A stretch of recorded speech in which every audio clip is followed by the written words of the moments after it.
Welcome to another episode of Angels, Positivity, and Love. Incredible experts, amazing insights from all over the globe. We've had an incredible track record. In 2023, we had 50 episodes. In 2024, we have 112 scheduled. That's because we went to 3 shows a week mid-year, and we're already booked into March of 2025.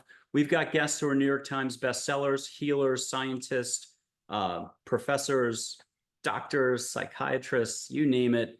They've gone through something, though, that means they've got an incredible foundation, and they've decided to turn around and usually help others. So it's an incredible journey that they share with us. They often share personal experiences, sometimes experiences that are transformative. Today, we have one of the most classic teachers of shamanism in American history, but I'll argue worldwide. She's fantastic. Sandra Ingerman. She's got at least 12 books out, and she's been doing this a super long time, super well respected in many circles. Sandra, welcome to Angels, Positivity, and Love. Thank you so much, Michael. It's a pleasure to be here. Well, it's great to have you on. And again, we're super fortunate to have you on such a tiny show. Can you share with us either how this all began for you, or in all your time, how has it been continually evolving and surprising you? Well, that's a big open-ended question, so I can kind of start from the beginning. So I was actually born in Brooklyn, New York, um, and I was born into an immigrant neighborhood where people had come from different parts of Europe, Italy. People came from Russia to escape death, to find safety. So there was a tremendous amount of suffering. I mean, tremendous amount of suffering, tremendous amount of suicides. And I kind of popped into the planet and I just saw so much beauty. And I'm one of those people who feel colors. And so, even in Brooklyn, New York, I couldn't believe as a little girl how beautiful the world was. But yet I saw this immense amount of suffering around me. And so one day I was sitting on my couch and I was going, everybody here has it wrong. We were supposed to be here to experience love, to experience joy, to experience the beauty of this amazing planet Earth. And everybody's got it wrong. And I'm going to devote the rest of my life to helping people find joy. So that was the first time I ever kind of broadcast my intention out loud to the universe. I was probably about 6 or 7 at the time. And then a couple of years later, I got hit by lightning in Brooklyn in my house. And from a shamanic point of view in shamanism, and I'll talk about shamanism in a little bit, it is what is seen in every shamanic culture around the world as an initiation into being a shaman. But I grew up with a family who grew up in the Depression, and everything was around how do we put food on the table. So I had no elders who saw that I went through an initiation, spoke to lightning and asked what kind of initiation lightning was putting me through and what I needed to do. So I was kind of, I had no help. I just had this life to figure out things on my own. I did, for years, I had Jesus coming and standing at the side of my bed every single night, never said a word to me, just stood by my bed every single night. And I just felt his most amazing love. And I grew up in the 60s, and so that was the world of drugs. And so I started drug use very early, marijuana at 13 and LSD every day from 16 to in my 30s. And so I had amazing spiritual experiences. I had a lot of near-death experiences. I drowned in Mazatlan when I was 19 and was brought back to life with CPR. I almost got killed with a boulder on Mount Shasta. A plane got caught in a wind shear, almost died there, and I drove my car off a cliff. So I had near-death experiences with earth, air, water, fire. And it's interesting because I am in love with earth, air, water, fire, almost romantically. I mean, who I speak the most romantically about in life is air, the wind, earth, fire, and water that give us life. So anyway, we move on, and we're in the Vietnam War and all the protests and everything.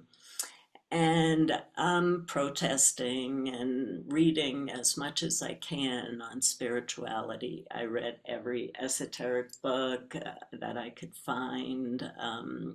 Back then there were a few. There was Wiser out there that had these old-time mystic books. But the issue was, what this is all trying to come to is I had no path.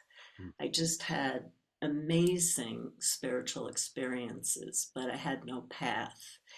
And I was incredibly depressed, incredibly suicidal.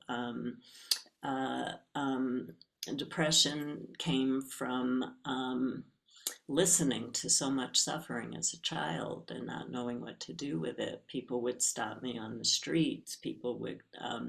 I worked in my father's store. People would come in only to see me. They had to buy something, but a nun used to come in every Wednesday night and say, "I'm just coming in to talk to you. You're very special. I know I have to buy something." So I got very depressed, and then I got my master's in counseling psychology, and somebody told me that a man was coming out from Connecticut and was teaching some strange course. They didn't know what it was, but I could get 2 easy units if I signed up for it. And I really needed easy units because I was working 60 hours a week and taking 12 or 16 units a quarter. And it turned out to be a weekend workshop on shamanic journeying. That was Halloween of 1980 in San Francisco. And so shamanism, so I can explain what shamanic journeying is and what I experienced. Shamanism is actually the oldest spiritual practice known to humankind. We know from the ethnographic evidence that the practice dates back at least 100,000 years, but it's believed by cave paintings and artifacts that are found to be dated back much farther than 100,000 years. And so shamanism is a universal practice. It's something that's misunderstood today. People think it comes from Native Americans or it comes from here. Shamanism was practiced by everybody around the world. So everybody listening has ancestors who practiced shamanism. And so the word shaman comes from the Tungus tribe in Siberia. So there are shamans all over the world, but they use different words. They don't use the word shaman for who they are. Shaman has just become a popularized term. And the term shaman, again, it comes from the Tungus tribe in Siberia. It means one who sees in the dark, one who sees with their heart, one who knows. And so in the practice of shamanism, it's filled with ceremonies. Ceremonies bring us to a place of stability and center. And one of the most known ceremonies that are performed are what's called a shamanic journey. And in a shamanic journey, the shamanic practitioner or the shaman steps out of their humanness, like you do when you meet angels. You step out of your humanness. You don't channel with your ego intact. The ego has to go somewhere. So you do all this preparation work and drumming, rattling, singing, dancing, and you step out so that you become an open channel, a hollow bone for what we call helping spirits from the unseen worlds. And so, this world where we're living in is called ordinary reality. And in shamanism, where we travel to is the unseen realms, the other world, the dream time. There's different words and different cultures that describe what the other world is like. And so in the other world, there's the lower world, the middle world, the upper world, the world tree that connects all the different worlds. And there are what are called divine spirits in all these worlds. And they come to us when we're born to offer help to us and protect us. And whether we're aware of them or not, they're with us throughout our life. And so the wonderful thing about shamanic journeying is you can, spirits will volunteer themselves, like religious figures will volunteer themselves, archangels will volunteer themselves, um, ancestors will volunteer themselves. But the wonderful thing about shamanic journeying is you can also have the intention to journey to a mystical figure that you have no access to but would like to learn from. So they're not necessarily a helping spirit for you, but you want to learn about Mozart. So you can actually set an intention to take a shamanic journey and talk to Mozart, or Einstein or Jesus or Mary or whoever you want to talk to. And so the work is very disciplined, where you create an intention, you step out of your ego, you use a form of some kind of shamanic instrument, typically drumming, to create a percussion that moves your brain waves into a theta state, which allows you to be a hollow bone for the spirits. And you have helping spirits, but as I said, with all the spirits, Michael, you talk about on your show, people can also use shamanic journeying to meet those spirits too. So I hope that wasn't too long, but Oh I just. no, it was great. It was great. There's a famous like traditions of shamanism all over the world, and I'm gonna ruin the author's name, like Thurger Holwatt or something, but it's got every description. I know Gregory Shushan's been a guest on the show recently, and I don't think it's airing until after your show. But it's a famous book. It's been around at least 40, 50 years. But I can remember one seal hunter, before the seal hunt season would begin, would go to visit this one cliff face, take a small rock and rub it on a big rock for maybe days to get into a transcendental state. Cliff face would open, seal spirits would come out, they would commune, basically getting a blessing for the seal hunt, and then hopefully have a good hunting season after that as well. And it was just the most beautiful book, high, low, left, right, all over the globe, with so Yeah, many stories. yeah, the book is HOLGER KALWEIT.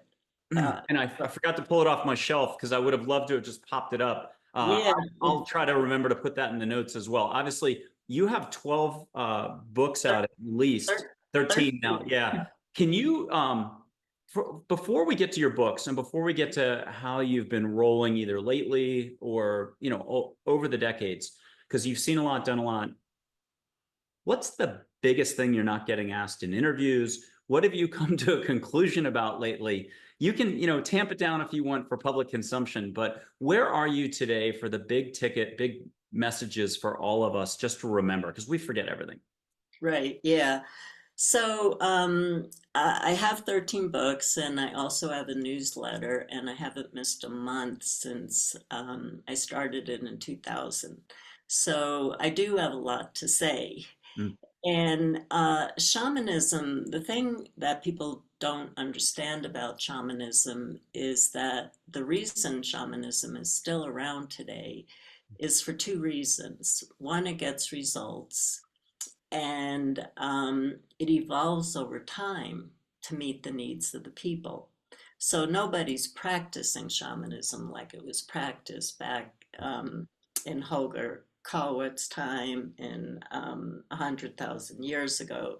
I have in my trainings, people are lawyers, doctors. I have people who are in politics. I have people who are really high level doctors. I have people who go into schools. And so the practice had to become translatable to a modern day culture. And, um, and so here we are in really a very deep crisis. And if you're looking at this dimension, if you are a multi-dimensional being and you know how to step through the veils into the worlds that are still filled with joy and bliss, that's one thing. But if you're stuck in the collective right now, there's a lot to be troubled about. And so, the practice of shamanism is so deep and it has so much richness.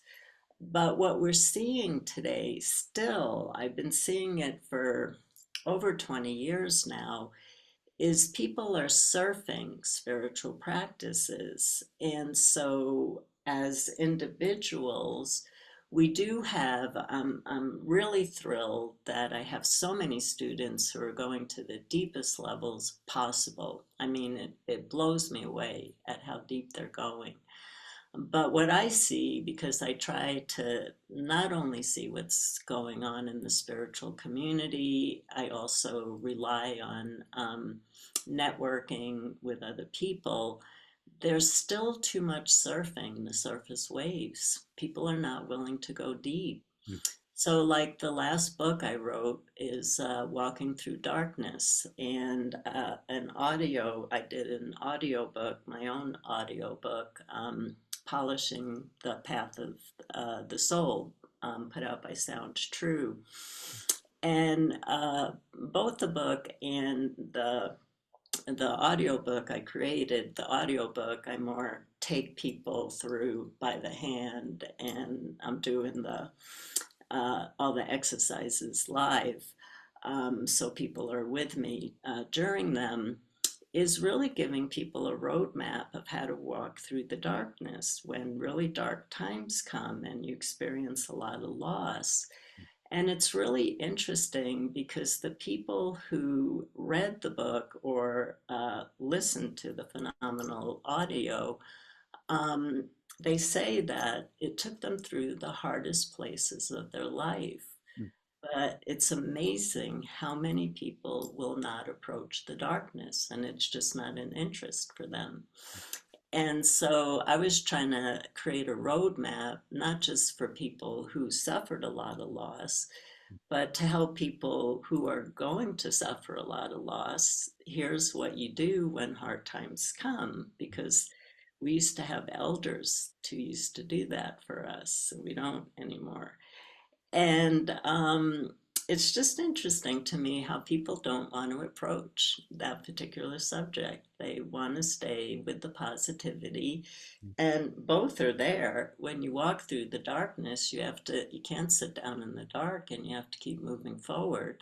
So you're moving forward with the positivity and the hope of what is possible. But I feel that we could evolve on such a deep level right now. We can experience so much magic right now, and we are in certain areas. We are. I'm not trying to be negative here.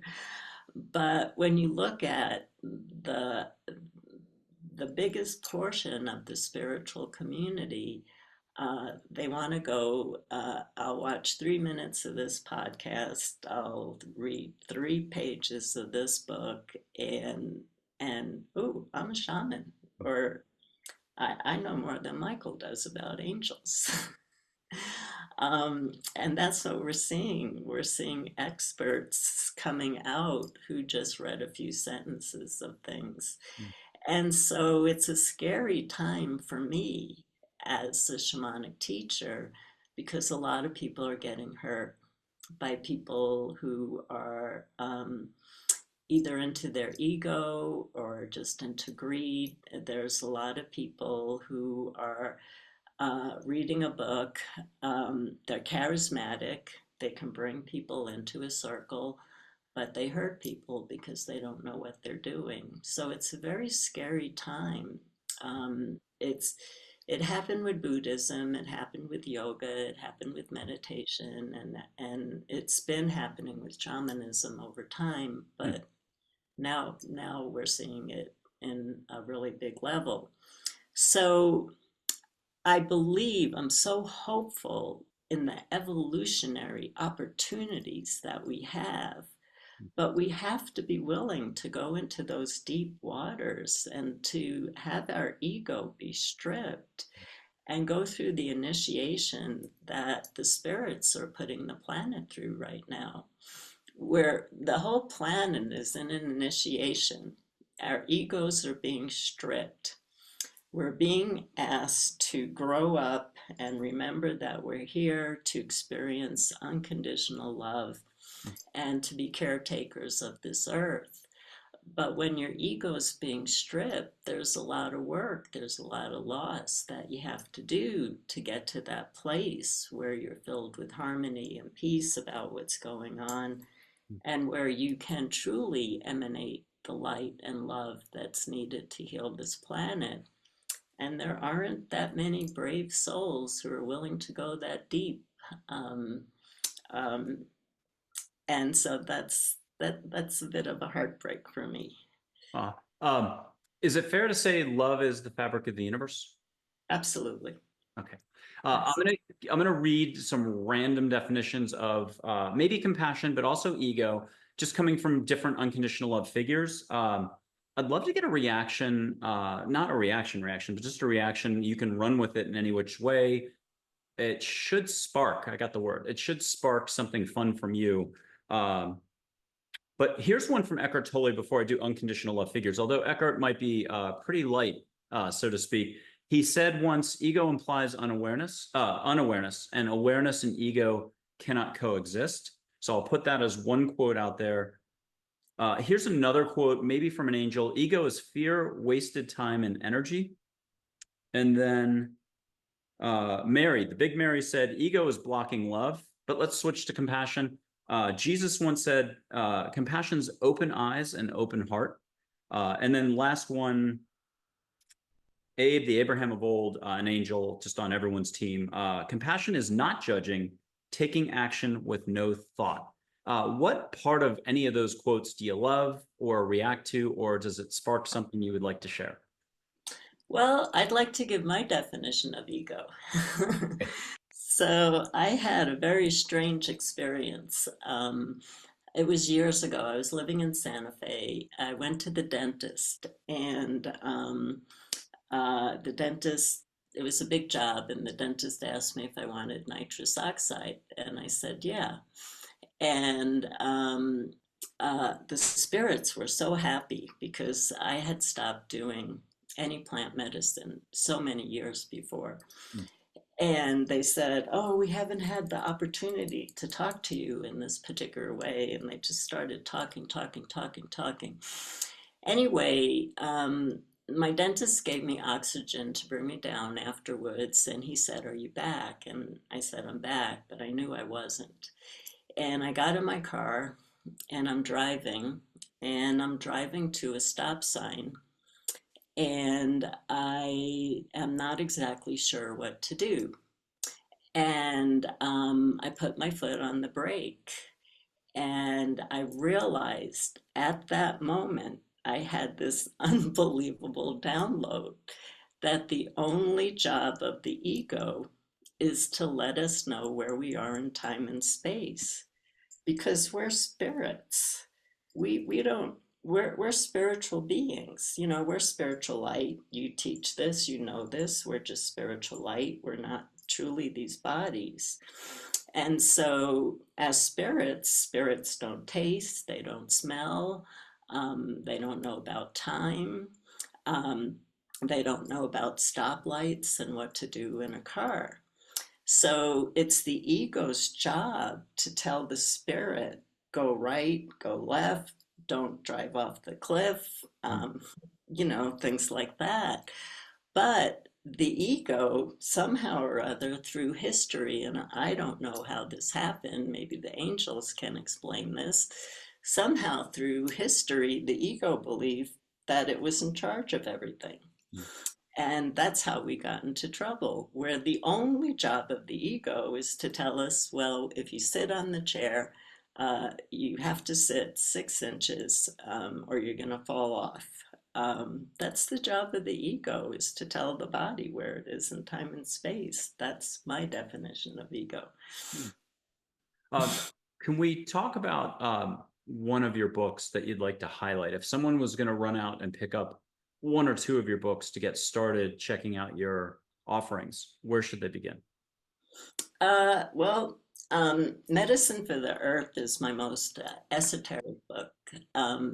Medicine for the Earth, How to Transform Personal and Environmental Toxins.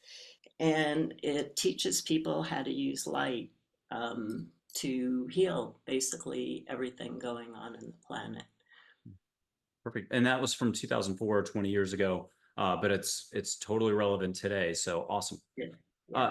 if I give you the following, I don't know, statement, whatever you want to call it, can you relate it to your own life and share something not too personal, whatever you'd share at a cocktail party, an outdoor gathering, a picnic, but you've had ebbs and flows, you've had chapters, you've had a very colorful life.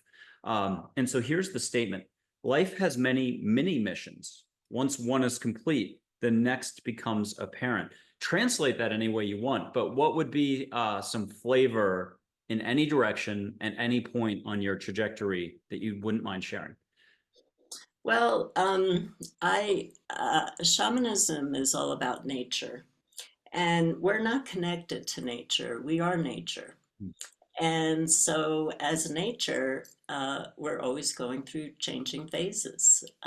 We go through the falls of our life, we go through the winter, we go through the spring and summer. So, everything is always changing.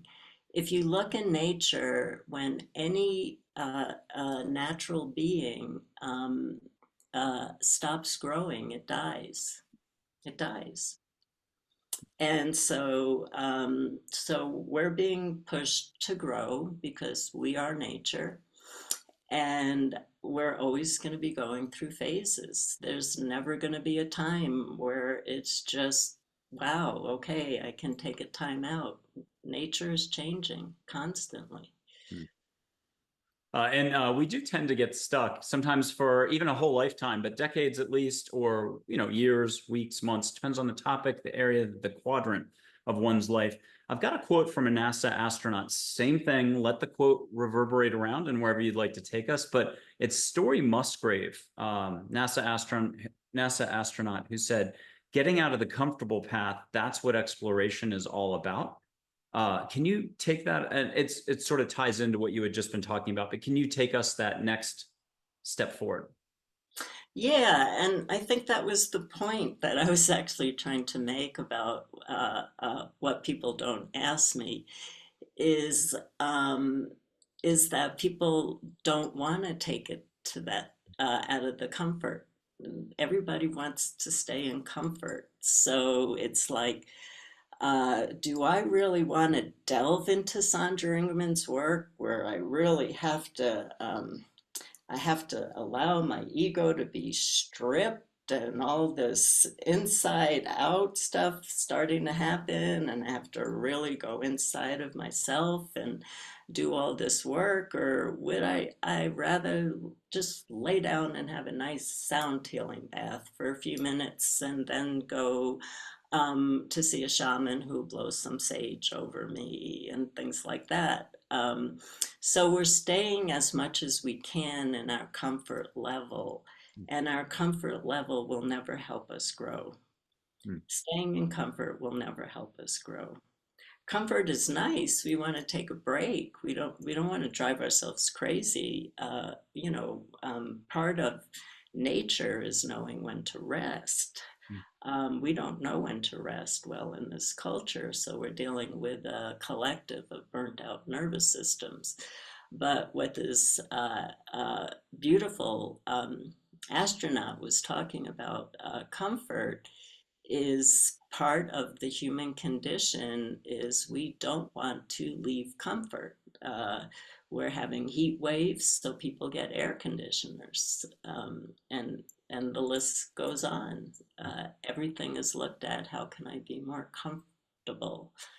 Um, Perfect. I've got three quick quotes that are going to triangulate and then a fun whatever we're going to do next, but you're going to get it right away.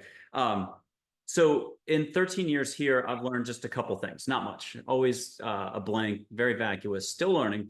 But here are two things I'm going to put my hat on a peg, which always change. You got to get a new hat. Anyhow, where you put your focus is where you put your focus. How you spend your energy is how you spend your energy. But then I'm going to go to a big quote from an unconditional love figure who said, I might have to cheat and read it. I've got it memorized, but there are very few things like here. If more people would listen, less conflict would result or arise in any given situation. Now, taking all three of those that you've got complete control over, you can be here more and less thinking. If there was a machine with a listening needle on it, like maximum listening, you hear angels singing or the universe singing, or just full openness, awareness comes in for mankind, 3 hours flat. I don't think we're going to see the needle right there, right now. But there's, you've seen the 60s, 70s, the 80s, all the way to now. Has that needle been going all over the place for you as you look at society, or at least America? And then could you describe what you're seeing today versus some other time period?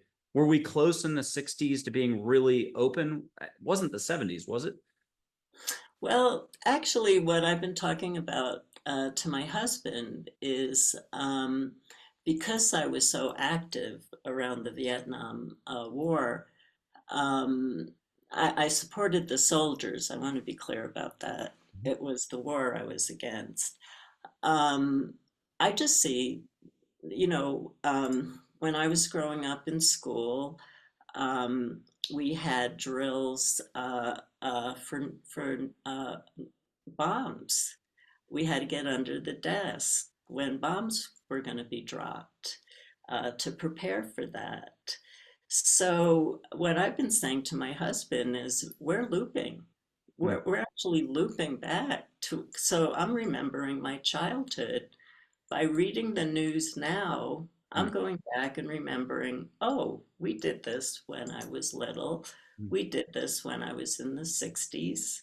We did this when I was in the 70s. We're just looping. We're just looping. Is there a recommendation for folks you could just, I know this is going to sound like a short-term fix or something, but if people would just pay attention more, can you at least talk to us about how they can let off the accelerator on thinking and the type of knowing that most of us do that precludes possibility? Can you just talk to us about those dynamics daily? Yeah, get out of your mind and move into your heart and start to speak to your heart. And what people don't do enough of in our culture, especially in America, is we don't talk to our bodies and we don't ask our bodies what do our bodies need right now and what do our bodies know. Our bodies are actually holding an amazing amount of knowledge, just like a seed of a plant does. And we're not listening to it. So people are getting really sick. And if people would be listening to their hearts, they would move into that place of compassion where you were talking about before. And once we move into a place of compassion, there's no more them and us. We're in a them and us place right now with everything, with absolutely everything. It doesn't matter what it is. We're in a them and us. And there is no them and us. Everything inside is being reflected to us outside in the world. Absolutely everything going on inside of us is being reflected back to us in the world. And so as we start to move into our hearts, number one, learning how to love ourselves, learning about our self-worth, because we were told growing up we were all put in boxes and people, and I'm I'm really scared about the boxes kids are being put in right now. We learn about our self-worth. We learn about our destiny. We were so excited. We were out there in the universe, this little spark of light, and looking down at this great earth, and ooh, I'm going to come here and do that. And oh my God, the beauty I'm going to experience, and the chocolate I'm going to get to eat, and the smells, and all of that. And all of a sudden we get there and authority figures say, no, don't smile too much, don't shine your light, you're not good enough at school, you're going to get into trouble. So this is a time for us to step out of the boxes that society has put us in. We do that by going down to our heart. We do that by talking to our body and remembering what our body knows, remembering what our heart knows about why we came here. And we go, I'm not willing to live in a box anymore. I am going to live a creative life, and I'm going to add my energetic signature to the web of life. Every being here has a unique energetic signature that we add to the web of life. And as we do that, everything is possible. Everything is possible.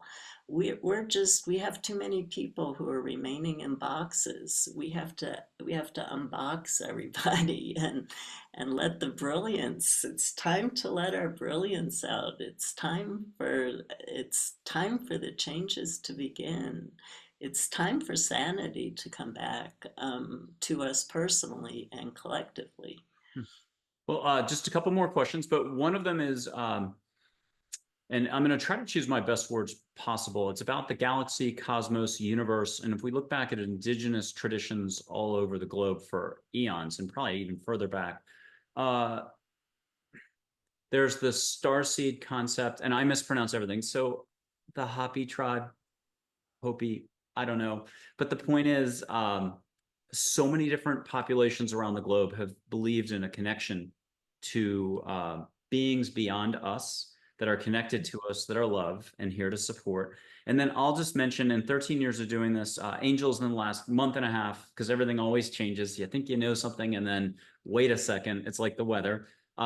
Different angels have offered up their backgrounds as not everyone. Some are earth-based. I mean, they come in all shapes, sizes, colors, different. It's like Green Lantern movie with Ryan Reynolds, if you've ever seen that comic book hero film, tons of species and so on. But one angel said an Orion background, another, a couple Andromeda, Pleiades, Sirius. It goes on and on and on. Can you talk to us about that area? Only because UAP disclosure, UFO stuff, a lot of thinking going on there, Freedom of Information Act requests. But there's a huge trail of this that's always been in world history. I don't know how you view any of that. It may be nope, dismissive, or it may be no, absolutely. It's always been part of the fabric of the universe. Can you tackle that big topic? Yeah, it's always been part of the fabric of the Okay, universe. I didn't know. So, Yeah, we have number one, I used to teach in my workshops. Um, I used to have people travel into multiple dimensions and meet different parts of themselves that were living different lives. And I used to have people journey to the multiple dimension, the dimension of reality where you actually did create the life you always wanted to create, and go talk to that being and ask them for steps of how they got there so you can do the same thing. So I teach a lot about multiple dimensions, and I always have. I am actually a very, very big believer that the Anasazi Indians that were here, they're in New Mexico, Utah, Nevada, and Arizona. They all disappeared during dinner. Every one of them disappeared during dinner. And the very first time I went to see their cliff dwellings in outside of Santa Fe, I heard the children laughing. I smelled the food still cooking, and I knew that they were still here.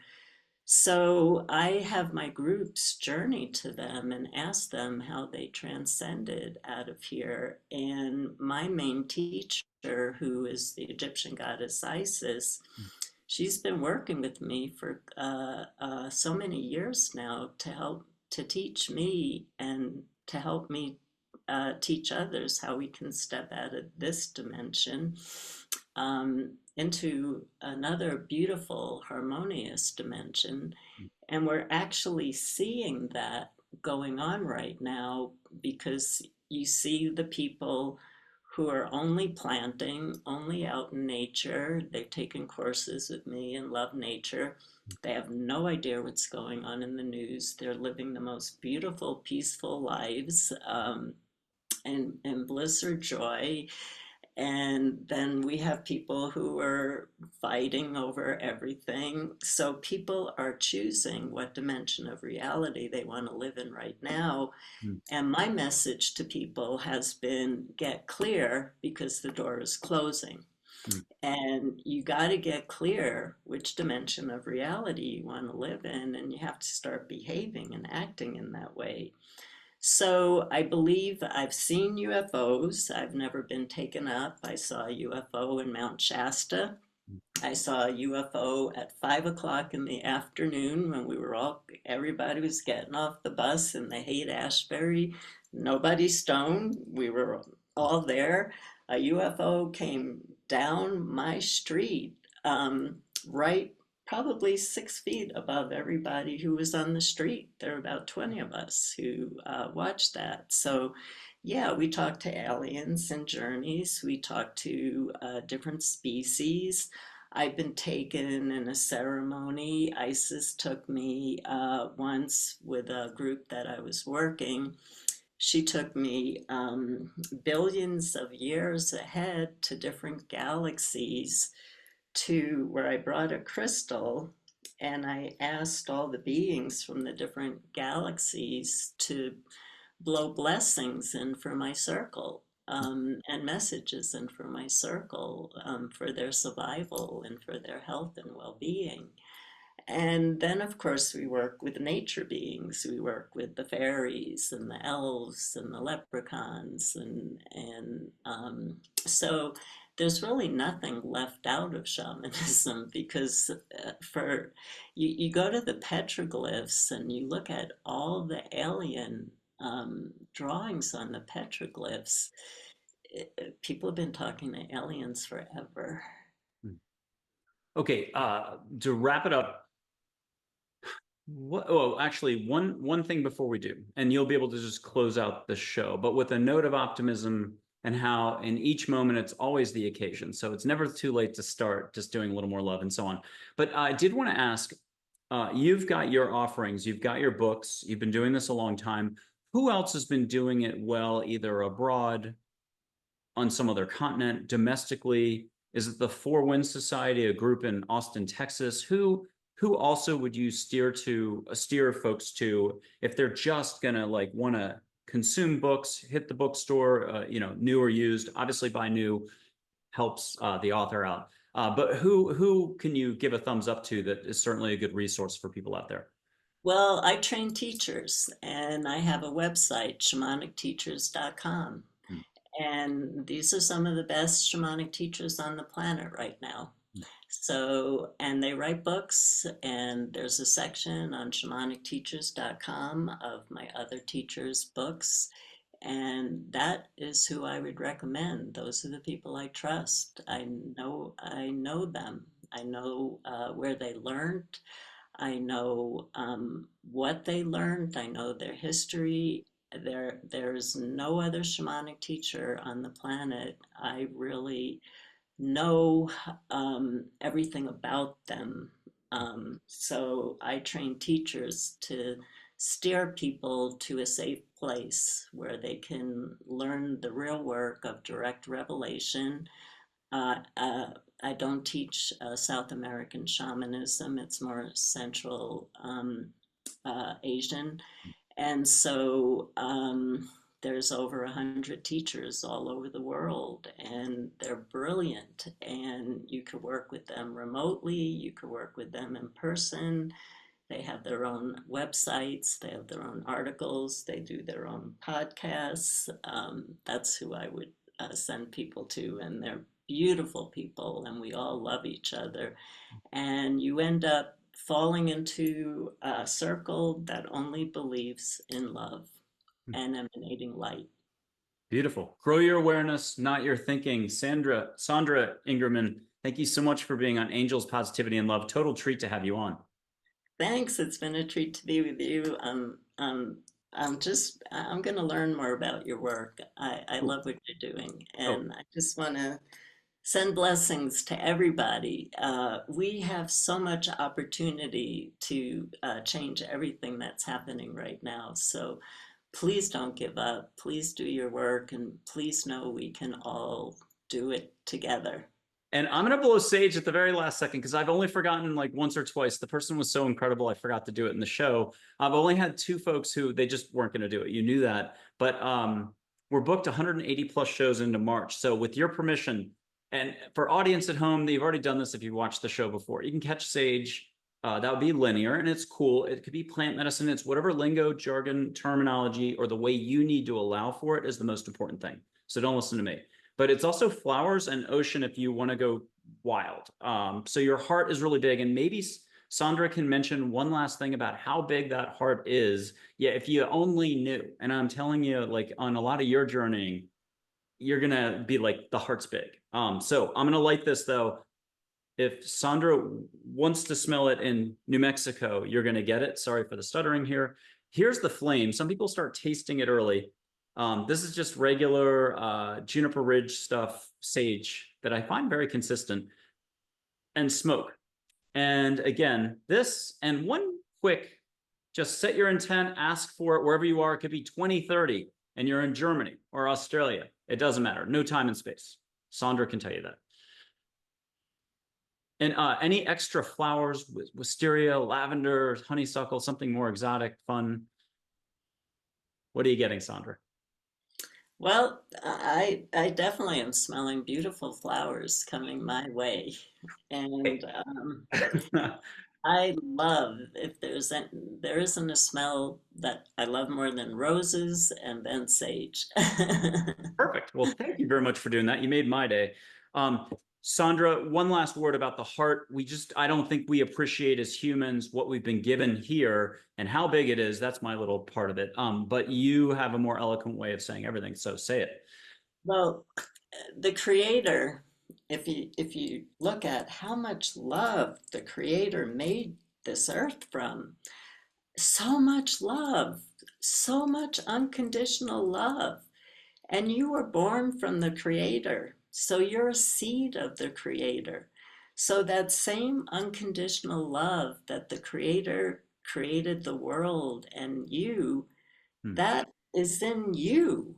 Hmm. You're that same unconditional love as the creator. You're just a walking heart. So Oh. bless you for coming here to share the love of the creator with all of us. Hmm. Thank you. Sandra, absolutely wonderful. Thank you so much. Thank you for being on the show. Thank you.